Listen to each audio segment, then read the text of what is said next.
Good morning and good afternoon. Welcome to another episode of Before Coffee. It is our Thursdays 13 episode where we have a list that we will tell you all about, and it's going to be 13 things. And maybe you guys will have opinions on it. I don't think I'll have any opinions. Maybe I will. But I tend to not have any opinions because, well, that's not true. But this is Before Coffee, the father and daughter comprehensive news of Planet Earth podcast, where we look up our stories 10 to 15 minutes before we start, and we haven't had any caffeine. We've rolled out of bed, looked up some stories, so let's get into today's headlines.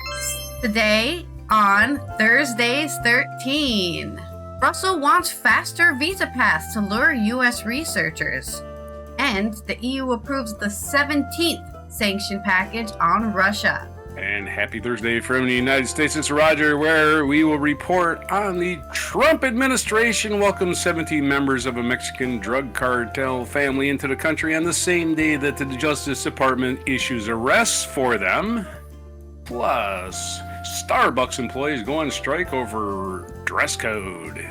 Parliament celebrates Pfizer decision as victory against the Commission's secrecy. And today's on Thursdays 13, we're going to look at the best classic rock double albums of all time. Totally objective opinion of me. Cannes 2025 opening ceremony. Robert De Niro awarded honorary Palme d'Or. And it's National Bring Flowers to Someone Day, unless they have allergies, which is May 15th, 2025 on Before Coffee.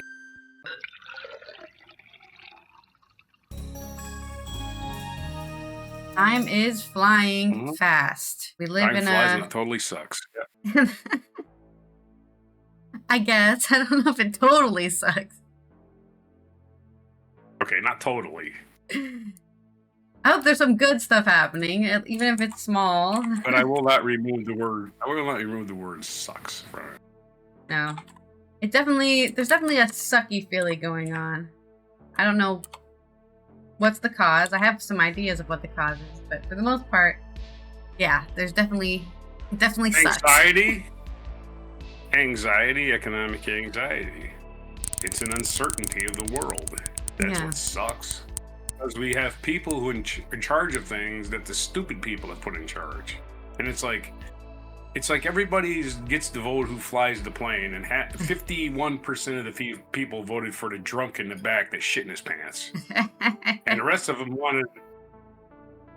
had a choice between 10 competent pilots and chose one that the other 51 thought was, But that's just one country. I mean, I'm also waiting for Europe. Look at her skin. The EU to do something bad too. She laughed too much. Yeah. Anyways, your segue reminds me of a song, so let's talk about Brussels wanting faster visa pass. Speaking of the brain drain from the United States, the Trump administration has been cutting researchers' budgets, and the EU sense an opportunity to pounce. This is from Politico by Sorry, Peter what was my H. segue? Reminds me of a song. Alright, sorry about that. The European Commission wants European countries to speed up visa procedures to attract U.S. researchers. The bloc's research ministers are set to meet on the 23rd of May to discuss their plans to attract U.S.-based researchers who want to flee the country because of the Trump administration's budget cuts in science and research. Research Commissioner Ekaterina Zakhareva told Politico's AI and Tech Summit that the Commission's plan to make some proposals to improve coordination among EU's member countries. For example, visas. How fast we issue visas, she said. We want to motivate the member states to use the tools that we have faster, because the speed also matters. The Commission also plans to enshrine scientific freedom into law as part of the European Research Area Act, which Zakhareva is expected to propose in 2026. Let's use this momentum and this opportunity and attract the brightest and best talents of the world, Zakhareva said. Last week, European Commission President Ursula von der Leyen announced a €500 million plan to attract U.S. researchers. Part of that funding will go into grants for researchers who want to relocate. Zaharevia also referred to the U.S. crackdown on universities to make her case for sufficient money for science and research in the next EU 7-year budget. It starts in 2028. The Commission's college meeting of all commissioners discussed the matter yesterday on the 14th. We know that, speaking about science, that for our transatlantic friends, science is not the only important anymore. Oh, not that important anymore, they said. That's why the next budget is really important. So the US is abandoning science, and the EU is picking them all up, or at least planning to. The Commission's blueprint for the next budget, published in February, would see the bloc's research and industrial programs merge into one competitiveness fund, a move that has proved controversial among researchers. The goal is really to boost our competitiveness, said the EU budget. And the next EU budget should be much more simple, much more focused, Zaharevia said.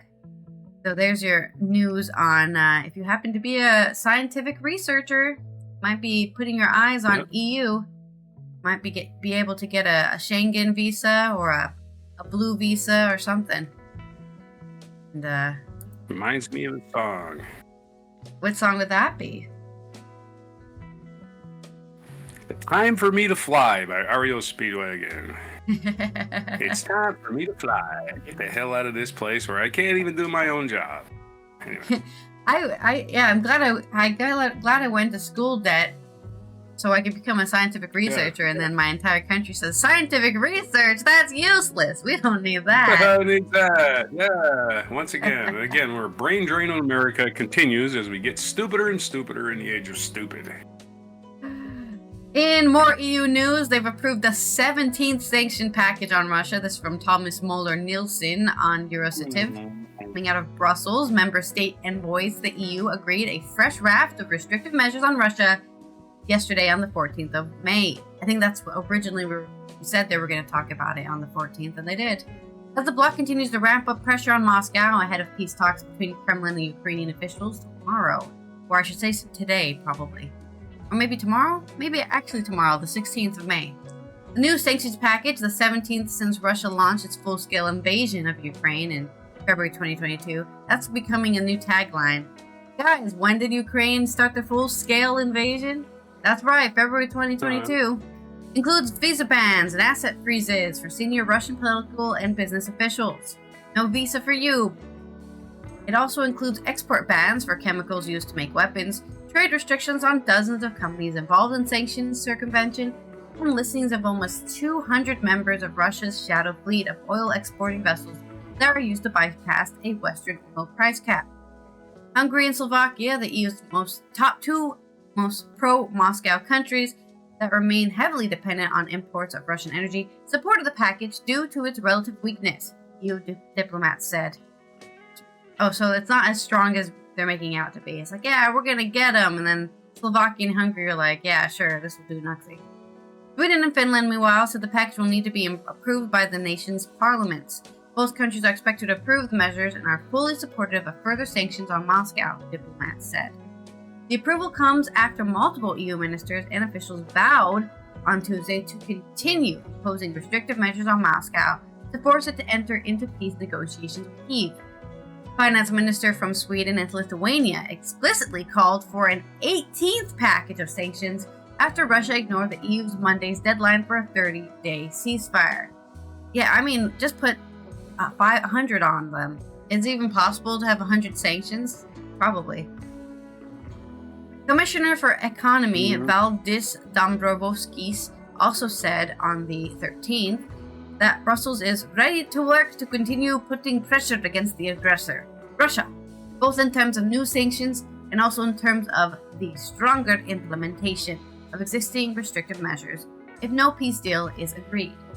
Dombrovskis added that the most effective way of reducing revenue flow for Russia's war machine is to limit Moscow's revenue from energy exports. The new restrictive measures comes as Ukrainian President Vladimir Zelensky vowed earlier this week to personally meet with his Russian counterpart Putin in Istanbul tomorrow on the 16th to negotiate an end to the war. Last night, Putin's spokesperson Dmitry Peskov said a delegation of Russian officials will travel to Turkey, but refused to say whether Putin will personally attend. because he's a little scared bitch. Oh no, they might poison me. They might arrest him, right? He could be arrested. I don't know. I don't think Turkey is currently enforcing the justice. Oh, really? Yeah, I think they have to be in a place where he can't get arrested, otherwise he won't go, right? They're trying to coax him out.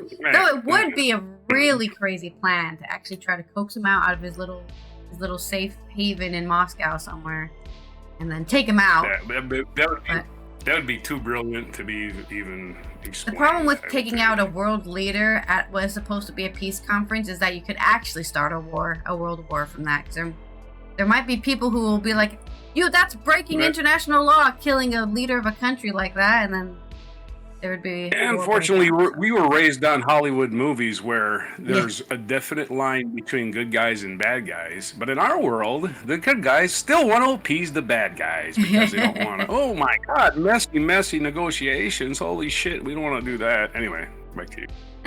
It's a real threat that could happen, you know. There might be even people out there who aren't even particularly a fan of Putin, but they're not a fan of the idea of killing somebody at a peace conference, you know? I'm definitely not a fan of World War III. You start killing people at peace conferences, what's going to stop the next guy from doing it, you know? That's the idea. The bad guys always count on the good guys having about 65% of their population definitely never wanting war ever again. So he counts on that shit. That's what despots count on. They count on the peaceniks being, why do we got to go to war? Can't we just have peace? And they go, ha ha ha ha ha. We're going to turn the people against themselves. Anyway. Convicted felon Trump, who is currently visiting the Middle East and has pushed for both sides to end the war, has not ruled out attending the meeting, so he might be there too. The new sanction package will formally be approved by EU foreign ministers on the 20th of May in Brussels. So there's my news on more sanctions for Russia. I'm hoping that we can get to 20, you know, or the war could end too.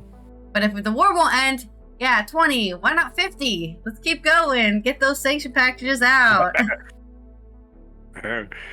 And DJ Roger has a newest request. This one goes out to Vladimir Putin, and it's called "How Can I Miss You When You Won't Go Away" by Dan Hicks. Ain't that the truth? Ain't that the truth? This guy just won't stop. I need a job as a disc jockey. I was raised in the wrong generation. I should have been. You can open up a whole. There's probably people who'd watch that. You can make your own YouTube channel where you just. I can do traffic. I can do traffic and weather together on the 8s, like they do in the radios with the guy that you cannot understand giving you the traffic. We're going to slow down on 304, and there's the Jim Johnson Highway. What the fuck's the Jim Johnson Highway? I don't know what that is. Well, the Jim Johnson Highway is a slow down and between exit and the Cream Cheese Freeway. What the hell's the Cream Cheese Freeway? These guys are giving them names they got numbers on them, man. Stop telling me the names of the freeways. They live in California. It's called 386, okay? Goddamn. Los Angeles traffic is the best. They never tell you the numbers. If you're not from Los Angeles, you don't know what the hell they're saying. Well, the San Diego freeway backed up for 27 miles. Which one's the San Diego freeway? And the, whatever. The Barstow Expressway. I don't know. Anyway. Barstow Expressway.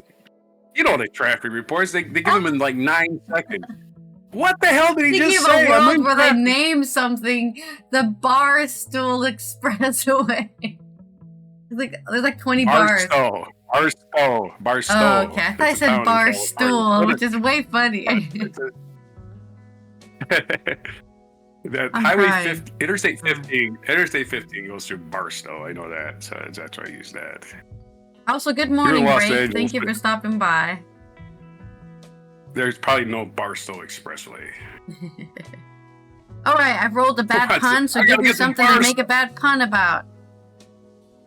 Oh boy, we got lots of candidates here. We're going to go to Mexico. And this is ridiculous. Here's the thing about Trump. He does things that makes absolutely no sense. And then idiots try to explain their way out of it, and you sit there and watch them go, wow, ooh, look at the contortions that guy's going through trying to explain this ridiculous nonsense. So here's today's ridiculous nonsense story. Mexican security chief confirms cartel family members entered U.S. in deal with Trump administration. This is from AP News. Mexico's security chief confirmed Thursday that 17 family members of the cartel leaders crossed the U.S. last week as part of a deal between the son of former head of Sinaloa cartel and the Diaper Donnie administration. Mexican Security Secretary Omar Garcia Harfuch confirmed in a report of independent journalist Luis Chaparro that the family members of Ovidio Guzman Lopez, who was extradited in the United States in 2023, had entered the U.S. Guzman Lopez is one of the brothers left running a faction of the Guzman Lopez is one of the brothers left running a faction of the Sinaloa cartel after notorious Chapo Joaquin El Chapo Guzman was in prison. And U.S. videos showed the family members walking across the border from Tijuana with their suitcase to waiting U.S. agents. Rumors had circulated last week that the younger Guzman would plead guilty to avoid trial for several drug trafficking charges in the U.S. after being extradited in 2023. Garcia Harfuch confirmed the family members crossing in a radio interview and said it was clear to Mexican authorities that they were doing so after negotiations between Guzman Lopez and the U.S. government. He believed that was the case because the former cartel boss, whose lawyer said in January had entered negotiation with U.S. authorities, had been pointing fingers at members of other criminal organizations as likely as part of a cooperation agreement. It is evident that his family is going to the U.S. because of a negotiation of an offer that the Department of Justice is giving him, Garcia Harfuch said. He said none of the family members are being pursued by Mexican authorities and that the government and U.S. president has to share information with Mexican prosecutors, something it has not yet done. The confirmation by Garcia Harfuch comes the same day the U.S. Attorney General's office announced it was charging a number of the top cartel leaders with narco-terrorism for the first time since Diaper Donnie administration declared a number of cartels as foreign terrorist organizations. A prosecutor declined to comment on the video of the family. U.S. Attorney Adam Gordon of the Southern District of California and other officials sent a warning to cartel members repeatedly citing the Sinaloa cartel by name. Let me be direct to the leaders of the Sinaloa cartel. You are no longer the hunters. You are the hunted. You will be betrayed by your friends. You will be hounded by your enemies. You will be ultimately find yourself in your face in a courtroom in the Southern District of California, Gordon said. Well, oh man, I hate when my face goes to courtrooms. I kept telling it to stop going there. Your face. You will find yourself and your face. That's a threat. We're going to make you bring your face. Anyway. No! Can I leave my face behind? Nope, you gotta bring your face. Alright, so there's your tough talk as they coax somehow 17 members of a cartel family just don't voluntarily give themselves up, so something's afoot here. I'm sure it's a little swindle deal where Trump's gonna get some kind of kickback, because I don't trust the guy. He's a human waste area. You have a Do I have a pun? I guess, I don't know if it's a pun, but it's a joke. Same thing. What do you get when you cross a drug cartel and a mafia lord? Donald Trump? Probably killed. Good one. Right. Our next story. This is a short but sweet labor unrest story from Bestopedia.com. Had the shortest article. Some of these people wanted to tell you, everybody's personal stories and stuff, and like the history of unions in the United States or something. I don't know. Anyway, new dress code spurs walkouts at at least 75. I've read where it's over 100 at Starbucks cafes, union says. Is there Starbucks in Europe? I don't even know. There are a lot of Starbucks in Europe. Okay. So we know what Starbucks is. We don't have I don't know why. I don't know how they're staying in business because there's better coffee, but maybe they use European coffee still. They just add a bunch of sugar. Yeah. There's Starbucks everywhere, even though they have better places. But yeah. I mean, all over the northwest, there's Seattle's Best. I think they might have sold out to somebody else. But if you go to... You think people like coffee? I mean, just generally in the United States, you need to go to the Northwest. Holy crap. All the coffee cafes, all of them. I mean, these little flat, the little tiny little buildings with 4 walls and 3 windows, right? And then nothing else. Those places are just people lined up around the block, right? Actually, it's called Dutch Brothers, the one that does the most business. Anyway, Dutch Brothers outpaces Starbucks out there in Salem, Oregon. Anyway, about 1,000 Starbucks workers have walked out about 75 stores as part of a rolling one-day strike campaign launched Sunday. So it's 75 stores, not 75 workers. The Workers United Union said one-day strike was on Sunday and no coffee. Employees went on strike because Starbucks implement. You want to really have an effect. Go on strike Monday morning, and that's when you go on strike. You really want to make. Employees want to strike because Starbucks implemented a new dress code enforcement policy without negotiating with the union, it said. Starbucks said the walkouts haven't impacted in business at most of its stores and said updating worker uniforms is part of the normal course of business. Starbucks is contending with labor issues as the new management team seeks to overhaul the coffee giant. At issue, a clash over clothing that the group organizing Starbucks baristas said is the latest sign that the company's undermining the union. Some 1,000 Starbucks SBUX workers. SBUX is their, stock market symbol abbreviation. Workers have engaged in a rolling one-day strikes at 75 stores. Sunday, Workers United said Wednesday. The cafe chain said the walkouts haven't disrupted operations at most of the 10,000 company-operated stores in the U.S. Employees launched a strike because Starbucks changed its dress code, and now the policy is enforced without negotiating with Workers United, the group said. The move is the latest example of Starbucks undermining the union's representational status, the group wrote in a complaint filed with federal regulators. Starbucks, as of this week, began requiring staff to wear a solid black short or long-sleeve shirt under their green apron, as well as khaki, black, blue, or denim bottoms. Oh, really? Are they buying these pants for these workers that they sprung this information on? The company said it would issue 2 branded t-shirts to each employee at no cost in a post published on Tuesday. Yeah, but telling me. But the shirts weren't universally available, Workers United said, and some workers were told their footwear was no longer acceptable. Many baristas can't afford new items, said Paige Summers, a shift supervisor at Maryland Starbucks involved in a walkout. Customers don't care what color our clothes are when they're waiting 30 minutes for a latte. Man, if you're waiting 30 minutes for a latte, just make your own coffee. Speeding up how quickly if we're waiting 30 minutes, then that's like goes against the whole point of Starbucks, which is getting coffee quick and then going somewhere, right? That's why it's fast food, realistically. That's what it's supposed to be. Yeah. My thing is, I go through the drive-thru and I'm waiting 10 minutes in the drive-thru. I was like, doesn't this even defeat the purpose of the drive-thru? We're supposed to be, quickly turning around this shit, and you should have like tons of coffee already made, so it shouldn't take long at all. Anyway. Speeding up how quickly customers get their orders is a key part of the turnaround plan. Starbucks CEO Brian Niccol unveiled in 24 his Back to Starbucks plan. Also calls for making the cafes calm and inviting places to hang out. Starbucks said updating its dress code is part of the normal course of business. Yeah, but you gotta run it by the union. Didn't think about that part, did you? Yeah. Union slapping back and saying, you can't just arbitrarily change things without consulting us. Our simplified dress code is meant simplified dress code. How is it simplified? It's simplified to just say, wear what you want. You're going to put an apron. Look you're going to put an apron over it anyway. Yeah. You put a giant green apron over all your clothes. Who cares what's under it? You can wear it. You give them a shirt. Yeah, you give them a company shirt. That's cool.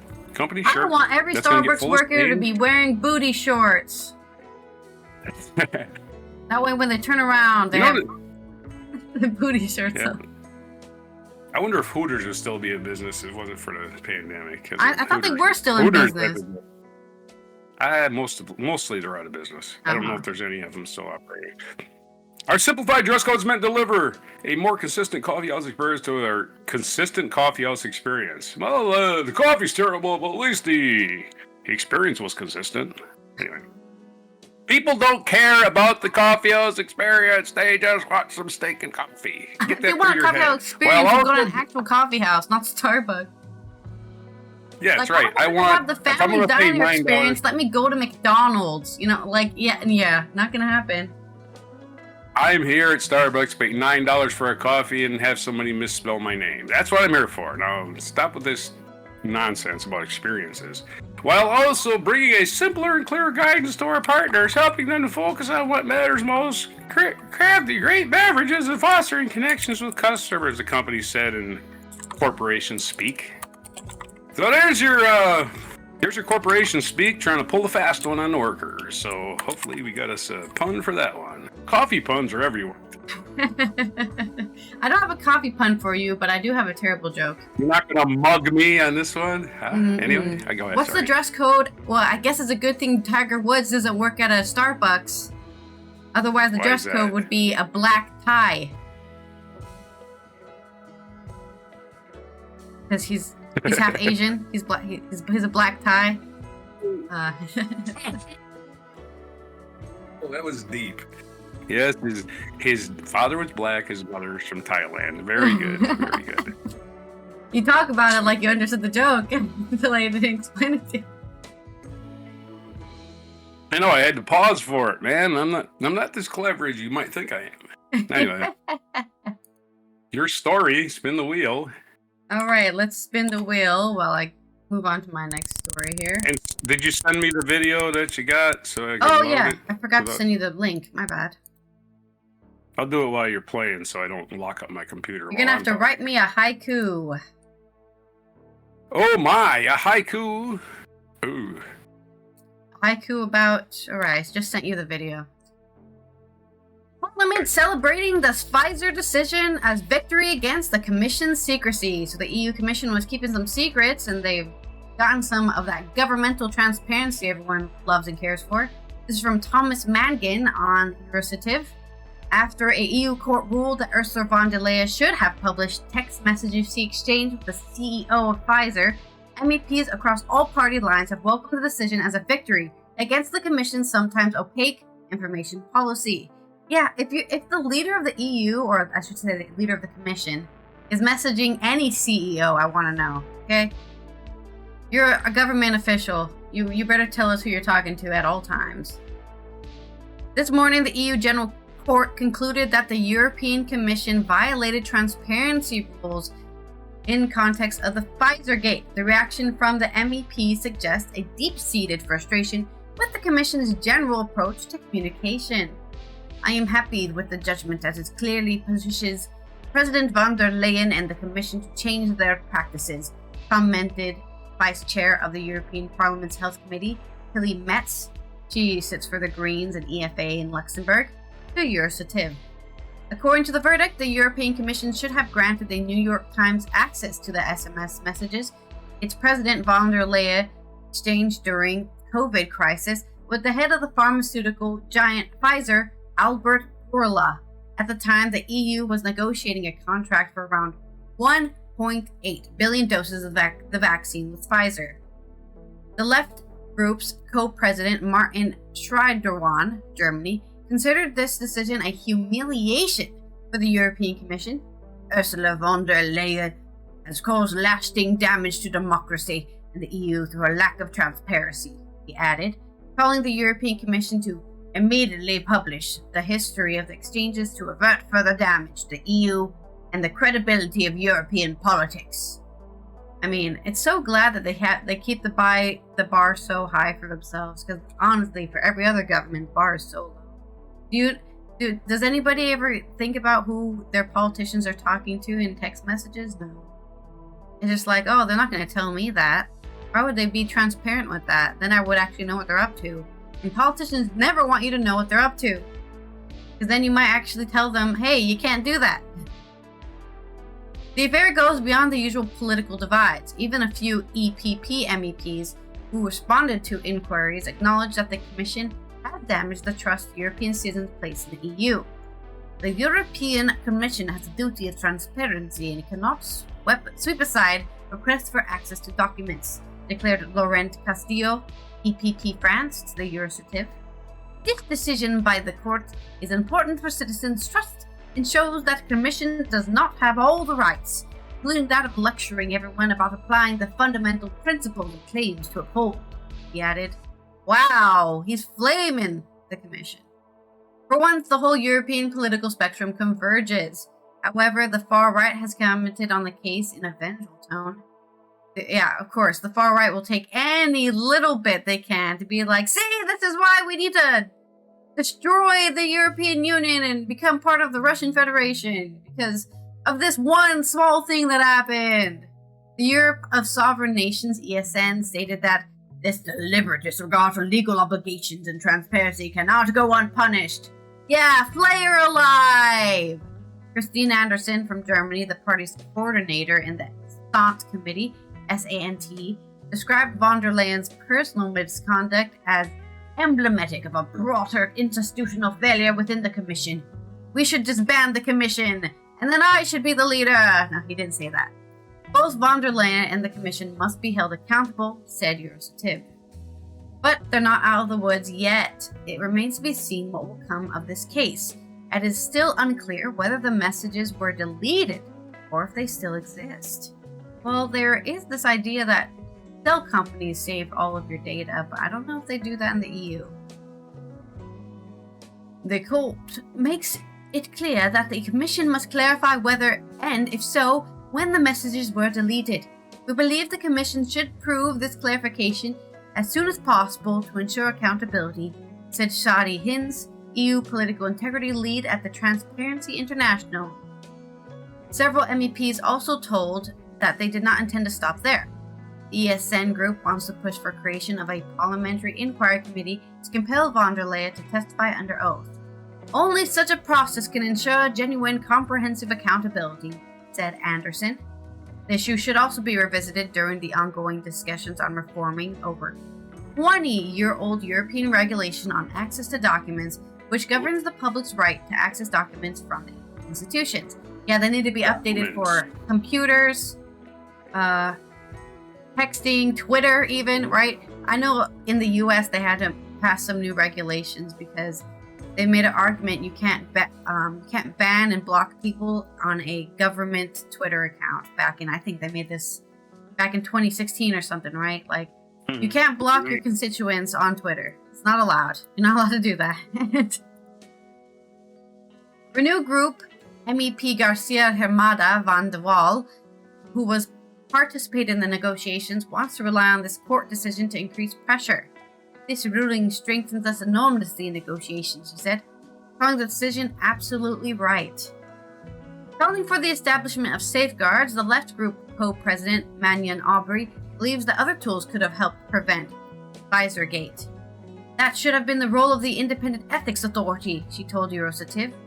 The implementation of this ethics body, an idea that emerged in the wake of Qatar-gate, or Cater-gate, sorry, that's how they say their country, Cater-gate, was in fact the subject of a vote yesterday on the, what was yesterday again? The 14th of May morning in the Constitutional Affairs Committee on the European Parliament. They're already voting on some sort of ethics body in order to ensure everyone's following the rules. This time, political divisions were back to the usual, and right-wing and far-right MEPs rejected the text. So they want to, it's because they want to make their special accountability inquiry thing, right? The ethics committee can do that? No, we don't want, we want a new one made from all the people I like who will totally lambaste anyone I don't like and they will ignore anything I do. At least that's what I assume, otherwise who cares? I can't trust anybody who's like, only I can make this special thing. Only me. Because I'm a special brain or something. But there's your ruling, or I guess your ruling on Pfizer Gate. And maybe some oncoming transparency rules or transparency bodies who are going to put the pressure on delay or breaking the rules. And it inspired a haiku. All right. Some of these are really long. Some words like pharmaceutical have a lot of syllables. So, yeah. Mexican cartels, pharmaceutical giants, both just make profits. Anyway, there you go. They don't care about our transparency. They just want money. This drug costs us 2 cents a pill to produce. They were going to sell it for $45 a pill. Because we're greedy bastards. And it cures cancer, by golly. We got to recoup our research and development money immediately on the backs of sick people. That's our business model. That's our business model. Pharmaceutical go straight to hell. Yeah. Of course, again, if you're a cancer patient and they want to experiment on you, they'll give it to you for free. That's for sure. Anyway, you can volunteer to be part of a study while you're dying. Yeah. Exactly. So spin the wheel and we'll get on to our list. We're doing the limerick. Again, I think the Mexican cartels stole my dry erase board. I think I'm going to blame them. Okay. Why not? Let's make it part of the indictment. All right, today we're going to talk about a very again, I did have to look up what the critics thought about these albums, and I made my list. It's the 13 greatest, let's call it hard rock or classic rock double albums, which are, there's not a lot of double albums anywhere else. You're just not going to find them anywhere else except for rock and roll until 1960. Guys, you released a double album before that, it was probably a greatest hits album or a concert thing. And so many. But also, if there are any double albums after that, you wouldn't know they're double albums because we stopped making albums. You just bought them on iTunes. Yeah, and the reason the reason double albums exist in the first place is because they limited the number of grooves you could put on a record. Say you got 45 minutes of music, that was about the limit. Once you got about 45, you had to go, okay, we can't just put this on one side and the other side. We got to press a third disc. So now they did start making that too. They did start making double-sided CDs at some point. And again, you can only put the grooves so close so they start skipping. Like the needle will skip to the next groove just from the slightest anything. You know, wind comes through the room, a piece of dust it'll skip to the next groove. So you can't have the grooves too close together. And they got to be deep enough for the needle to stay in. And they also have to be able to handle all the frequencies of sound that are coming off the record, which is a lot of stuff to happen. And so consequently, this is very technical. If your song had a lot of deep bass in it, you would put it towards the beginning of the album because you could space the grooves up farther from each other. And deep bass would also make the needle skip. It would jump out of the groove. So yeah, it was very technically, you had to do it right. You can't just make an album, harem scarum like you do that, put a 47-minute song and somebody will download it in 30 seconds, right? You can't do that. You couldn't do that back in the 60s and 70s. And they had these things called record contracts where artists sign for 5 albums and they're near the record. They're looking at their contract after album 3 and they're going, "I'm getting screwed. Let's get this contract. How do we get out of it? We produce 2 more albums instead of 1. Get out of it immediately." So there's the motive behind double albums. And sometimes the artists were just so inspired it spilled over. And there's all kinds of examples like this. So we're going to start the list. Number 13! I ripped this album the other day, not because it's terrible, but because people rank it as the Rolling Stones' greatest album, which is probably 5th or 6th by my measure. Exile on Main Street by the Rolling Stones. It features songs like Tumbling Dice, Rocks Off, Rip This Joint, and to me, while the critics, they praise its experimentalism, its rawness, to me, it just sounds like they're rehearsing the album, right? It sounds like they're rehearsing the album. They haven't quite got it yet. Maybe the next take they'll get it. But they just went ahead and recorded it. And of course, it's called Exile on Main Street because we talked about this the other day. We were talking about the 95% artist tax in England. Well, the Rolling Stones were tax refugees living in France. So that's why they called it Exile. And they recorded a bunch of songs that sounded like they needed to be rehearsed a little bit more, but they went ahead and released it. And again, it was probably just to get, their record company off their backs. So, didn't have a lot of hit songs. Only Tumbling Dice is the one I ever heard on the radio. Had some good tunes, but again, it's not the greatest album in the Rolling Stones catalog. I don't know why people think it is. Sticky Finger beats it by 10 miles. And never understood the critics' love for it. Other than they like rawness and honesty, which is great. You can get that from any band that's unrehearsed, right? Anyway, The River by Bruce Springsteen is my number 12. Record it, Yeah, it's like, let's whip out an album and go do our drugs. Because, Keith Richards was totally strung on heroin at the time. The River, again, which is Bruce Springsteen. Hungry Heart was a big hit. So was Cadillac Ranch, Fade Away. The song The River was one of those songs about, oh my God, I had a big old life planned and I got my girlfriend pregnant. Now, well, I gotta get married now. The River, a great album about the mature Bruce Springsteen.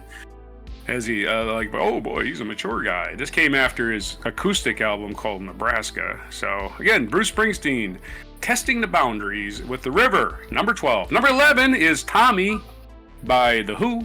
Like, why isn't this higher? Probably because The Who has 2 on this list, and I didn't want to bunch them all together.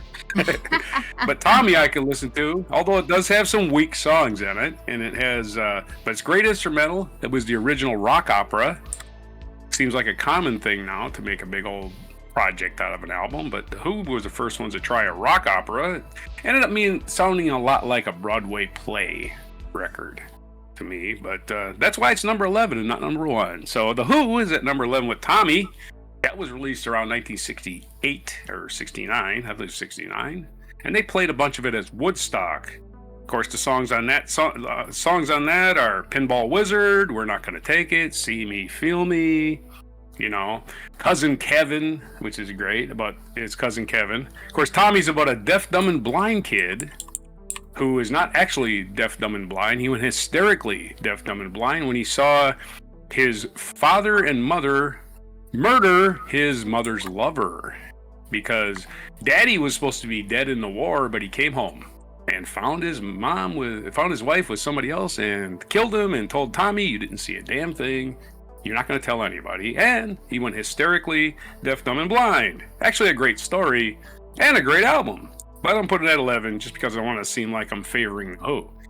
Anyway, number 10, Songs in the Key of Life by Stevie Wonder. Stevie Wonder won the Grammy with this one, number 10. Really? That's right.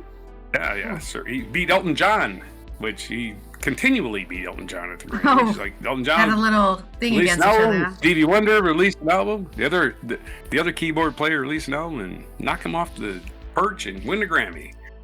So songs like Sir Duke, which is a tribute to Duke Ellington, I Wish, Isn't She Lovely, all on this album. Lots of other great songs. Stevie Wonder, whose 75th birthday was the other day, at number 10, Songs in the Key of Life. Number 9, Physical Graffiti by Led Zeppelin. Yeah, Led Zeppelin took the previously mentioned Rolling Stones portable recording studio and rented it from Rolling Stones. And they said, hey, can we rent your recording studio? We gotta make a double album too. Just like, in fact, they almost completely, totally imitated the Exile on Main Street formula, right? Which is, let's just record background noises. Like you can hear planes going over in the background. Like at the beginning of Black Country Woman, you hear a plane flying, and they just left it in there. So, Physical Graffiti is a better version of Exile on Main Street because it actually sounds like they rehearsed before they recorded it, right? Ah. So, except a few songs like Boogie with Stu, you can tell is just a jag, right? Boogie with Stu. It's just them and Ian Stewart, the piano player for the Rolling Stones, who apparently came with the studio. I don't know. Anyway. They rented the studio and it came with Ian Stewart. He was their roadie. So Ian Stewart was there hanging out with the studio and they said, hey, get on the piano, let's record a tune. And Boogie with Stu was the result. In My Time of Dying is also on this. Houses of the Holy. My personal favorite on this album is the first song, The Rover. So even though Kashmir is probably one of their signature songs. Number 8, Fillmore East by the Allman Brothers. The Allman Brothers, only 7 songs on the original, but I'm going to favor the deluxe edition because that one has One Way Out. I don't know why they left it off the original. Maybe it wasn't recorded well and somebody found a better recording of it. But either way, One Way Out, Whipping Post, a great version of the Whipping Post, In Memory of Elizabeth Reed. What do we got? Also, we got, I think, Blue Mondays on there. I believe, I know Statesboro Blues is on there, Blind Willie McTell's song that leads off the album. So that is a live album, the first live album on our list, but it had to be a double album, even though it has to be 7 songs, because there's a big jam on it. So that one takes up almost entirely one side. Number 7, another live album, Frampton Comes Alive. Everyone know where this one was coming on here. Frampton Comes Alive, the biggest selling live album in history. Frampton Comes Alive came out of nowhere. Frampton was kind of a touring juggernaut And he had about 4 albums, and then he was a member of the band Humble Pie. He had his own band called Frampton's Camel for a while. But as a solo artist is where he really hit it big with Frampton Comes Alive, which, of course, the hits everybody knows nowadays are Show Me the Way, Baby I Love Your Way, Lines on My Face, and the 17-minute epic Do You Feel Like I Do, where he breaks out the talk box. Of course, he breaks out the talk box on Show Me the Way also. Wow. Wow, wow, wow, wow. Wow, wow, wow, wow. Wow, wow, wow. The famous wow, talk wow, box. wow, wow. Wow, wow, wow. I wonder how you're feeling. Is ringing in my ears. Number 6, Goodbye Yellow Brick Road, the previously mentioned Elton John. Didn't win the Grammy this year because Stevie Wonder probably. There might have been somebody else on it. But Goodbye Yellow Brick Road, Elton John. We have where you have the title track, Goodbye Yellow Brick Road. We have Candle in the Wind, tribute to Marilyn Monroe, who he later recorded for Princess Diana. We have Benny and the Jets, Saturday Nights, All Right for Fighting, and my favorite Elton John composition, Funeral for a Friend and Love Lies Bleeding, which leads off the album. Goodbye Yellow Brick Road, Elton John, in my opinion. There's a bunch of other great songs on it, like This Song Has No Title. Gray Seal, which we tried to do a couple of weeks ago, is on that album.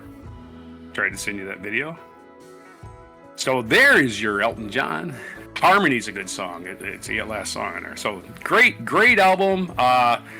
Again, I rate these albums like, can I just leave the needle on it and let it pull all the way through and never lift the needle? Or I can let the CD play without forwarding it. Or I can just go, I don't have to zero in on the 1 or 2 tracks I like on the album. I can just let it play. That's kind of my baseline. All right, I start from the songs the albums I can listen to all the way through, and I haven't hit one of those yet. They're still, even though how good they are, those are awesome albums. I can possibly listen to Frampton Comes Alive. I could probably listen to Allman Brothers all the way through because they're live albums, and there's a certain amount of continuity. Goodbye Yellow Brick Road, maybe not. And then we go to number 5. The Wall by Pink Floyd. The Wall, this is another concept album, and it basically tells the life story of bass player Roger Waters, and it's similar to Tommy in the fact that his father actually did die at war, and it screwed him up as a kid, same way that Tommy was, but the story changes from there. He becomes an overprotective mother. He gets into drugs. He becomes a Nazi. It's a very, very enthralling story. Yeah. By the end of the story, you get to the trial and you're like, my God, this guy's fucking insane. And you realize it's the actual guy who wrote all this music that this happened to. His father died in war. He never met his father. His mother was overprotective. Yeah, poor Roger Waters. You can empathize with this poor guy. No wonder he spit on a fan, right? If you talk about some of the songs in here, they're reminiscent of his mental breakdown where he just started abusing the fans. And a very deep album, you probably cry several times during it. So The Wall, get ready. Let's listen to it. It's great. Number 4. This album I could probably listen to all the way through, except the last track, which to me is a colossal waste of time and experimental sound. This is the Beatles' White Album. Yeah, you probably got it at number 1. How dare you? Colossal waste of time, huh? Well, I love wasting time. No, the last one. The last song. Revolution number 9 is number 9. Playing shit backwards. Soccer, it's like, okay. Track. I don't see the problem here. I think this is one of those cases where they could have slimmed this down to maybe a big old, I don't know, an album with an EP or something. They could have limited a few songs, but the great songs that are on it, Everybody's Got Something to Hide Except for Me and My Monkey, just for the title, is great. Piggies was some of George Harrison's best work, like Piggies and While My Guitar Gently Weeps. You got Helter Skelter. You have Happiness is a Warm Gun, Blackbird, Oobla Dee, Oobla Da. And that tender love song by Paul McCartney, Why Don't We Do It in the Road? Anyway, so there's your tender love song. That's a joke, folks. It's a joke. Why don't we do it in the road? Okay, life goes on. It's okay, so I will leave the needle on even for Revolution number 9 for this one. Maybe, even, right? But it's the last song, and you just hit eject. I don't want to listen to it. It doesn't go anywhere. It's like, I don't even know what to say about it. Except, it's avant-garde. We're avant-garde, that's right. John met Yoko, and he went experimental. That's about all you can say about Revolution number 9. Number 3, album I can leave it on the needle on the whole album, 2 album set. But I never actually owned the album. I bought the CD. And it's a 1-disc CD because actually CDs can pack more music than albums, so you can fit it on one. And that is Blonde on Blonde by Bob Dylan. It has songs like Rainy Day Women, number 12 and 35, which predicted 420, because 12 times 35 is 420. And the song's verse is Everybody Must Get Stoned. The Visions of Johanna, Just Like a Woman, I Want You, and Leopard Skin Pillbox Hat. This is a great, probably my favorite Bob Dylan humorous song. I see you got your brand new leopard skin pillbox hat. He was making fun of socialite Edie Sedgwick. The best line from there. I just want to see. What does he say? I want to jump on it sometime. It balances on your head just like a mattress balances on a bottle of wine. You want to describe that somebody's head is way too big for their head. It balances on your head like a mattress balances on a bottle of wine. Of course, the last song is the epic Sad-Eyed Lady of the Lowlands, which I will skip frequently because it's way too long. Really? And to me, it's like, okay, that's a tribute to his wife, Sarah Lowndes. Yeah. And Lowlands. Lowlands is kind of a take on her last name, which was her married name, actually. She was divorced. So Bob Dylan's first wife, Sarah Lowndes, he wrote the song Sad-Eyed Lady of the Lowlands. And to me, it just drags. And so I can't really, I'll listen to it because it's good lyrics, but it's just, Sad-Eyed Lady of the Lowlands. I mean, oh my God. You know, I love Bob Dylan, but man, cut 5 minutes off that song. Anyway, great album. I can listen to it all the way through, but not every single time. Now, here's the 2 albums I can listen all the way through every single time. Number 2, Quadrophenia. Perfect album. Almost perfect album. It tells a story. It's got great songs. It's got great instrumentals. It makes you think. It makes you cry. It makes you sing. It makes you wonder, how did somebody record this in 1975? Anyway, Quadrophenia, of course, has got songs like The Real Me, Love Reign Over Me, 515, which is about all the disgusting things that happen on a train. I'm One, which is a great song. Bellboy, which features Keith Moon singing. And The Dirty Jobs, and plus a bunch of other ones. The Punk versus the Godfather, The Sand and Sea, lots of good instrumentals. The Who checks in at their second album at number 2 with Quadrophenia, which again, Quadrophenia spells out, and they weren't doing this for a contractual obligation. It was just Pete Townsend going, I want to write another rock opera. And he tried earlier with previous album called Who's Next. He tried to write something called Lifehouse, which fell apart, and he went insane temporarily. But he recovered and wrote Quadrophenia, which is definitely one of the best rock albums of all time. Number 1, and this album hits the charts as Rolling Stone called it the number 1 album of the 80s, even though it was written in 1979. It was released in 1979. Rolling Stone didn't want to cheat them, so they said, this is the number 1 album of the 80s, even though it was kind of an indictment of the 80s, isn't it? That their number 1 album of the 80s was released in 1979. And anyway, it's London Calling by The Clash. The Clash, with only one hit song, as far as I know. Like London Calling, this song was a punk anthem. Was a hit song in several countries. The only hit song in the United States was a song called Train in Vain, which wasn't even listed on the album. I bought the album when it came out, and I was like, looked at the track list, and I was like, where's Train in Vain? It's not on this album? Nope. They put the album jacket was printed way in advance of the album being ready, and so they didn't list the 19th song on the album. And this album's actually kind of short for a double. It fits on one CD nowadays. But London Calling had great songs of different varieties. You had reggae songs, you had traditional, just, Frank Sinatra type songs, even like The Card Cheat. And you had reggae, of course, Guns of Brixton. You had Death of Glory, which is a punk anthem. Clamp Down, another punk anthem. Train in Vain, which is a rockabilly song. Four Horsemen, I'm Not Down. Hateful, Rudy Can't Fail. We mentioned the Card Cheat. And, of course, the punk anthem, London Calling. So those are your 13 greatest albums, double albums, in the rock and roll classic era. There may be some double albums now, but it doesn't seem like that's something that even has a possibility exists. I know people will release. The last time I can remember like a big album event that was like a story and long, maybe like Lemonade by Beyonce, but she like released a whole movie, right? That was more like a multimedia event. Yeah, again, the double album kind of went away, like you said, with technology. You could squeeze 70 minutes of music onto a CD, I believe. It's 70 or 80, because I burned plenty of CDs. I knew what the limit was. So a CD was about 80 minutes.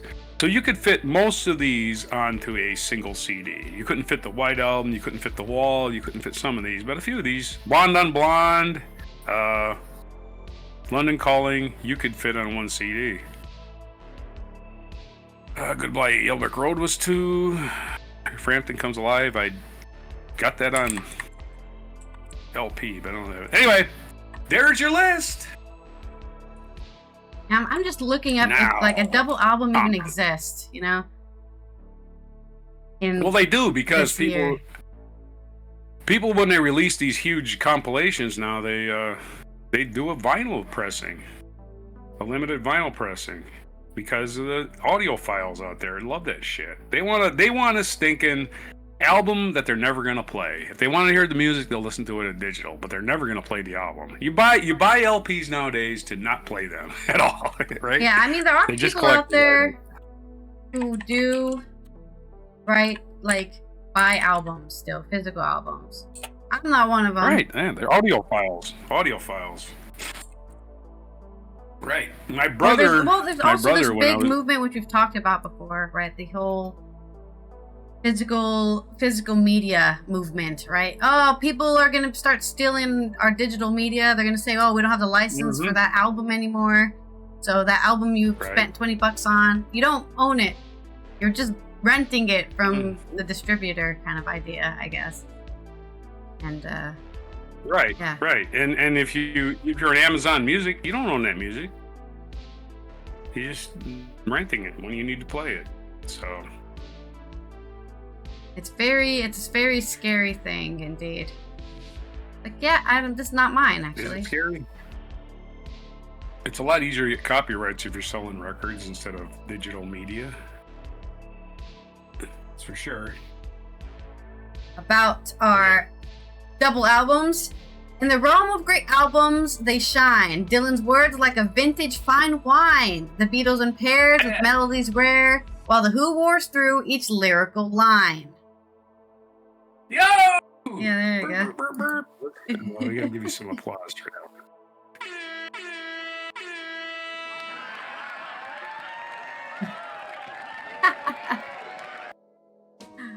Oh man, it doesn't even want to roll the segue wheel anymore either. Oh. Now I'm having technical difficulties here. Here we go. Why is technology like this? Give me a hypothetical scenario about De Niro getting a Palme d'Or. This is on Euronews Culture. Every year around this time, the world's most decorated and well-known actors, filmmakers, and screenwriters in cinema world descend upon the resort town of Cannes in the southeastern French Riviera to attend one of the industry's most prestigious annual events. I'm glad we gave ourselves a historical background for that. The Cannes Film Festival opened on yesterday, the 14th of May, hosting its 78th edition. Over the next 12 days, the festival will play host to major premieres, including Tom Cruise's Mission Impossible, because that's a thing that's, the optimal film, whatever. The Final Reckoning, Spike Lee's Highest to Lowest, and Ari Aster's Eddington. It's just so funny. Like, Cannes, what I'd see is like not all Hollywood films, and it's like, here's a big Supposed to be independent, right? Yeah. Independent. Here's small a big projects. Mission Impossible film.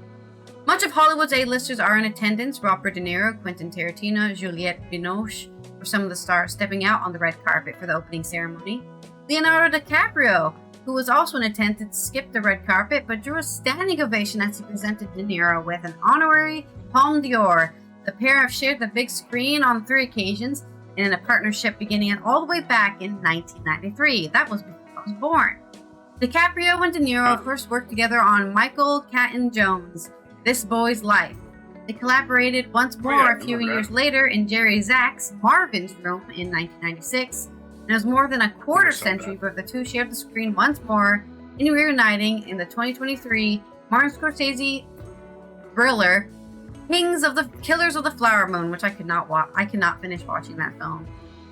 It was too close to home. Good movie. But it was great. I enjoyed the first half, and then when they started doing the killing part, I was like, "This, I don't want to watch this anymore." Right. Yeah. I can't. Unfortunately, I know how the story ends, and I don't want to see that. I want to see something happy. Right. Yeah. But it was a good film. I mean, you know, it's a good film when it's so evoking, right? That you don't even want to continue it. DiCaprio praised De Niro as the archetype actor, commending the 81-year-old, a staunch critic of convicted felon Trump, for his efforts in fighting for our democracy. As the audience stood in prolonged applause for De Niro, DiCaprio presented him with the Palme d'Or, to which De Niro replied, "Thanks, kiddo." Following the expression of gratitude towards the festival, De Niro promptly shifted the conversation to felon Trump, who has recently announced his intention to impose a tariff on films produced outside the United States. We talked about that. I think was that on Monday or maybe it was last Wednesday. It was just like, yeah, they're a threat to our democracy. Art is truth. Art embraces diversity. That's why art is a threat to autocrats and the fascists of the world, said De Niro. The inaugural ceremony that took place before the debut of Émile Bernein's French romantic film Leave One Day was graced by Tarantino, who made a dramatic entrance to officially declare the festival open before leaving the stage in a theatrical manner. On today, the 15th of May, Tarantino is set to honor Western filmmaker George Sherman. Additionally, Sean Baker, the director of Anora and last year's Palme d'Or recipient, was also present. The ceremony concluded a hectic day at Cannes, which featured a tribute of 3 films to Ukraine and the premiere of a restored version of Charlie Chaplin's The Gold Rush in celebration of its centenary. Wow, happy 100 years! Cannes beginning coincided with the announcement of Gerard Depardieu's, one of France's most well-known actors, conviction for sexually assaulting 2 women on a film set in 2021. Come on, guys. We're trying to make films here. If you want to get laid, go to the red light district or something. That's not the place. Why can't people understand that? If you're in a place that's for sex, you have sex there. Easy. Film crews aren't made for that. That's not what's in the contract. In a prominent Me Too case in France, Depardieu received an 18-month suspended prison sentence. The 76-year-old actor, who was way too old to know when to keep his hands to himself, has been a familiar figure at the Cannes Film Festival for many years. The jury formed this year's festival, headed by Juliette Binoche, will decide on the Palme d'Or. Other members include Halle Berry, Jeremy Strong, Hong Sang-soo, Alba Rohrwacher, Diédou Hamadi, Pael Kapidia, Leila Silimani, and Carlos Regadas. A total of 22 films are competing for the top prize, the Palme d'Or, to be presented on the 24th of May. Those films include Wes Anderson's The Phoenician Scheme, Richard Linklater's Nouvelle Vague, Lean Ramsey's Die, My Love, Joachim Trier's Sentimental Value, Kelly Reichardt, The Mastermind, Olivier Hermanus' The History of Sound, Julia Ducournau's Alpha, and Jafar Panahi's A Simple Accident. So keep your eyes on the Cannes Festival if you care about the upcoming films for this round of the year, I think. Although I think maybe it's already started. But it's a good place to go buy some films to see, and maybe even films that might win Oscars and all that. That's my short segment. I don't know if you can even come up with anything for this. Hypothetical about film festivals? Sure. I mean, I actually did look this up. I wonder if there's any fascist film festivals. Hey, let's review the best propaganda. And I actually found out there was a film festival called the Venice Film Festival that was started by Mussolini. So there you go. Oh, okay. There was a to preview the best propaganda that we're going to send out to the people. Yeah. The best propaganda. All right, then. So there's my hypothetical, which actually already happens. That would be really interesting if they had something like that. Yeah, it would be interesting. It's Fox News does it all day long, so we can just watch them as a Fox. Well, there's more than that. There's Newsmax. I don't even think the OAN exists anymore. They might have been sued out of existence. But the news organizations that traffic in lies and propaganda and call themselves news. I mean, it's one thing if you just call yourself like MSNBC and you have opinions all day. At least they're not calling themselves news. That's what's funny. I watch Fox News. You watch MSNBC. They're the same. Nope. Fox News is opinion calling itself news. MSNBC is opinion calling itself nothing. Just MSNBC. No news in there at all. The N just stands for national, so it doesn't say it's news. Never did. You guys claiming they're your news. You're not. You're freaking opinion. In fact, Fox News is not allowed in Canada because it's not news. They said this has to be news in order to qualify as news, and it's not news. Anyway, cable companies in Canada will not carry it. This day in history! Yeah, that's right. Did you spin the wheel? I'll write a limerick for this, since you feel so left out. Well, you're gonna have I'll write two limericks. I'll write this one, and then also for the. That's the right. One. You've done 5 limericks, I think, at one time. Did you not? Or was that haikus? This day in history, for sure. Yeah. This day in history. We're going way back for this one, way before written language, basically. On 495 BC, on the Aventine Hill in Rome, the temple of the Roman god Mercury was dedicated. We know that. It was on May 15th. Somehow we know that was on May 15th. Probably wasn't because the calendars changed. When the Romans started making the calendars, they changed. So May 15th was probably, who knows, August, for all we know. 1859, physical chemist Pierre Curie, co-winner of the Nobel Prize for Physics with his wife Marie Curie, was born in Paris. Happy birthday to Pierre Curie, who died of radium poisoning, as long as his wife, who also died because they discovered radium. Didn't know it was, radioactive, even though it frightened the name, radium, right? 1885, probably radioactive was not even a term when they discovered it, right? They didn't know what that meant. They just know it. What's that? Louis Ryle, of course, radium glows in the dark, and it was used to make a lot of stuff, a lot of consumer products that gave the people who bought the radium cancer. All right, in 1885, Louis Riel surrendered after leading 2 rebellions against the Canadian government in response to its efforts to assume the territorial rights of the Hudson Bay Company in northwestern Canada. Okay.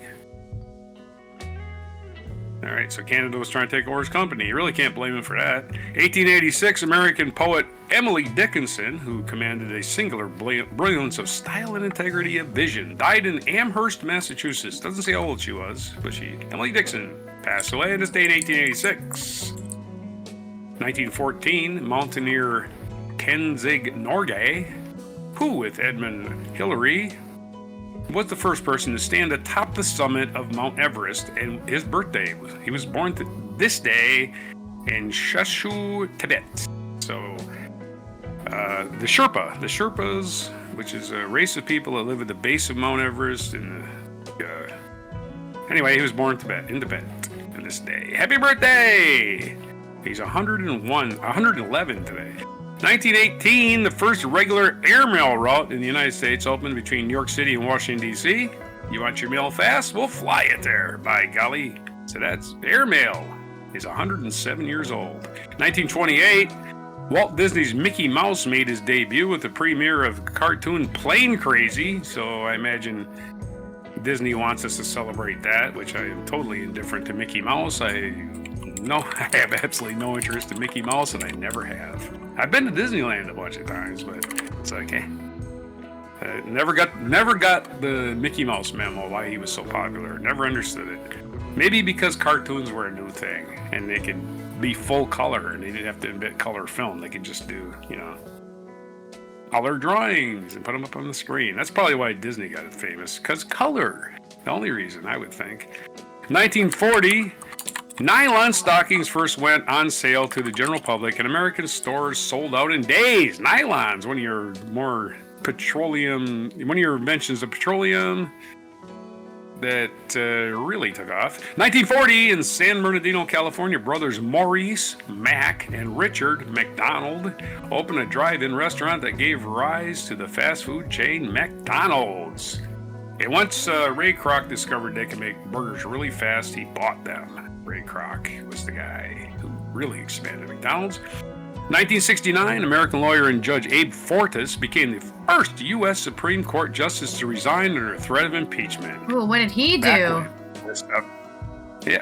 He probably took a pencil from somebody and didn't give it back. Who knows? We can look it up. But imagine that. He did 1/1000th of what Clarence Thomas did illegally.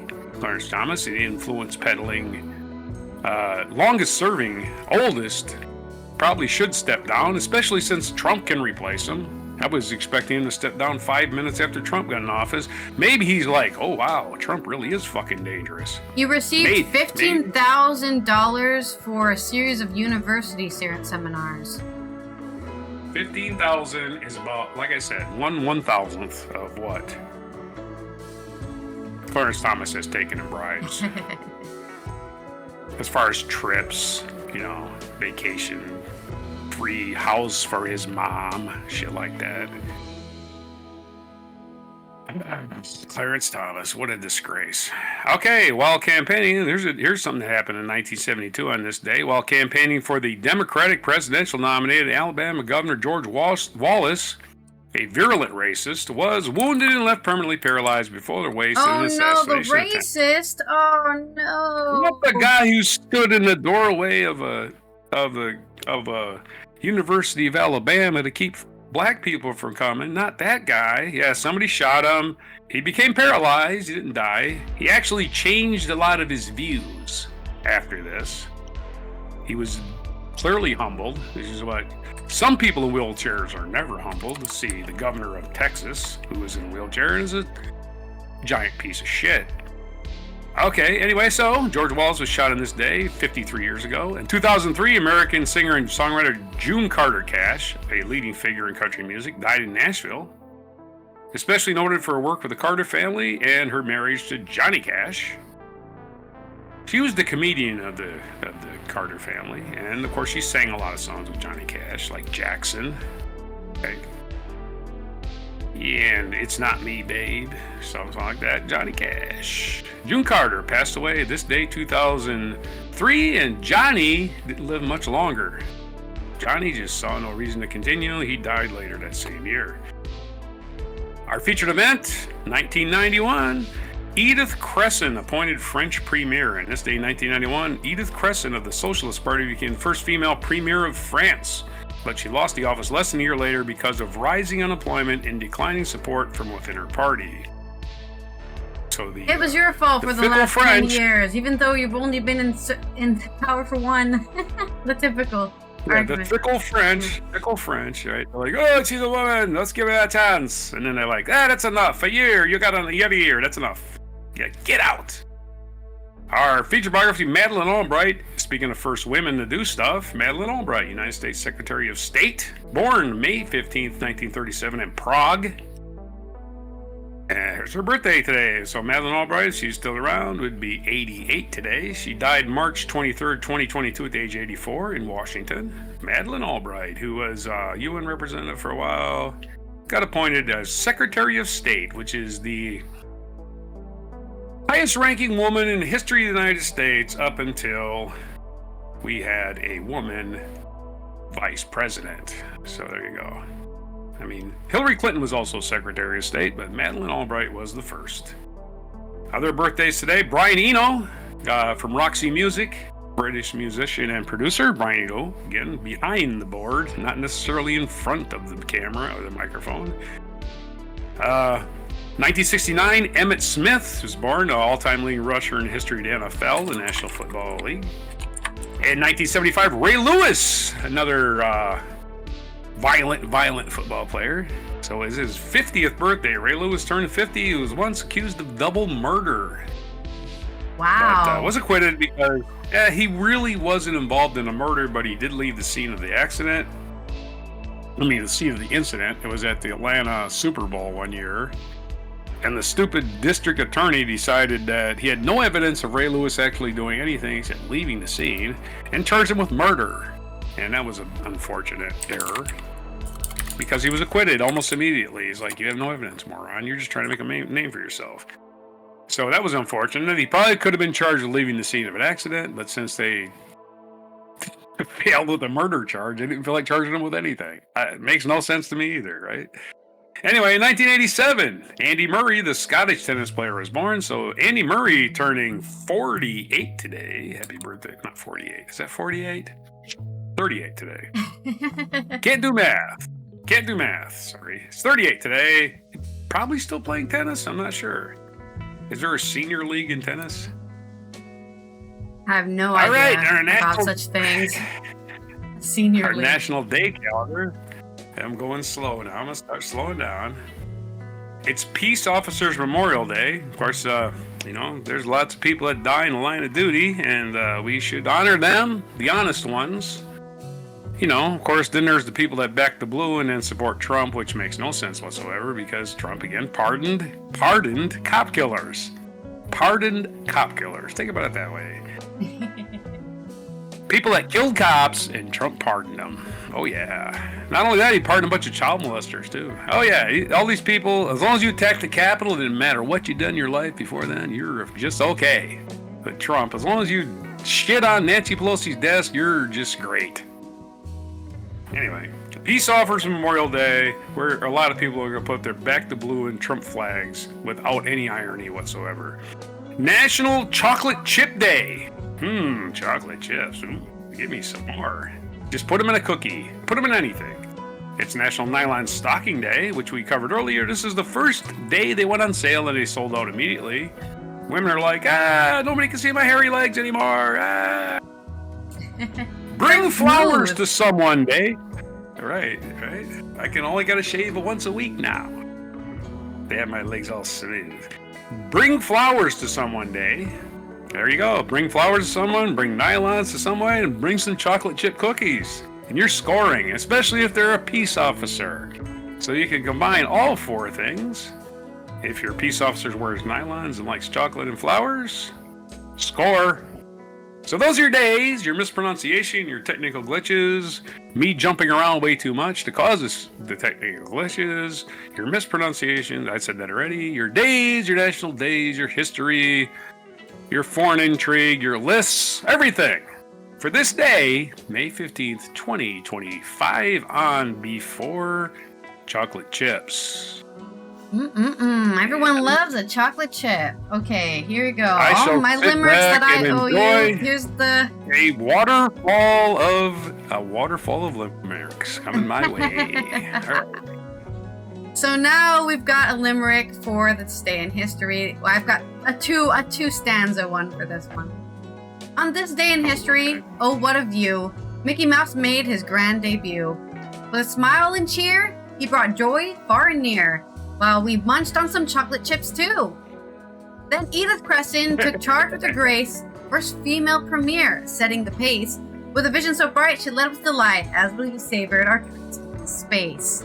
Yeah, we also ate some chocolate chips while she was ruling ruling France for 1 year until she got kicked out. And there you go. There's your limericks. I'm glad. Thank you. For our international UN celebrations, I am playing all of the sounds. We've got International Days of Families. That's right. In order to have a population, you've got to have a family. In some cases, a whole village to raise a family. As the world prepares for a second World Summit for Social Development in November 2025, the International Day of Families will spotlight the pivotal role of family-oriented policies in advancing sustainable development. That's right. You want an economy? Have some families that feel like they can have children, for example, or give them social development support so that they feel like they're not on a lone island by themselves, just paying the tax man. This has been Allison here from the Netherlands. Oh, also, I should say, it's still UN Global Road Safety, so still be safe on the road this week and all weeks, honestly. I have one correction. Yeah, Madeleine Albright was the most powerful woman in the U.S. government until not the first vice president, but Nancy Pelosi, the first Speaker of the House. Okay. That was my correction. Oh, okay, that's your correction. Got to get our corrections out early here before. Oh yeah, don't be wrong.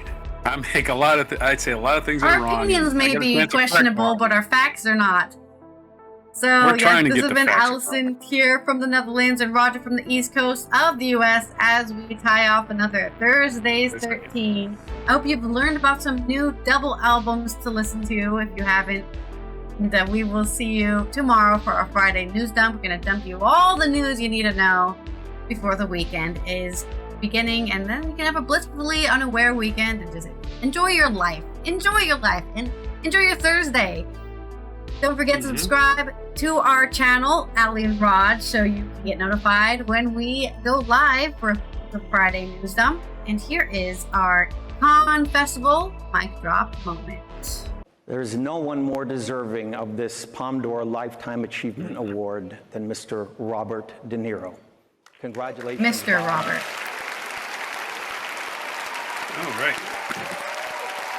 They did clap for like 15 minutes. America's Philistine president has had himself appointed head of one of our premier cultural institutions.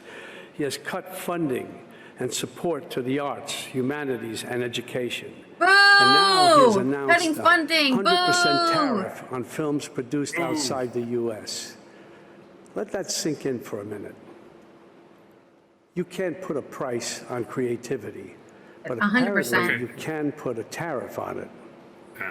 Of course, this is unacceptable. All these attacks are unacceptable. And this isn't just an American problem. It's a Remember when the global Republican parties one. were against executive And like a orders film, when we Obama can't was just giving them? all sit back and watch. You're talking to We me? have to act, and we have to act now. Talking to me? I'm the only one here. Violence, but with great passion and determination. Yeah, congratulations, De Niro, for getting your honorary Palme d'Or. There you go.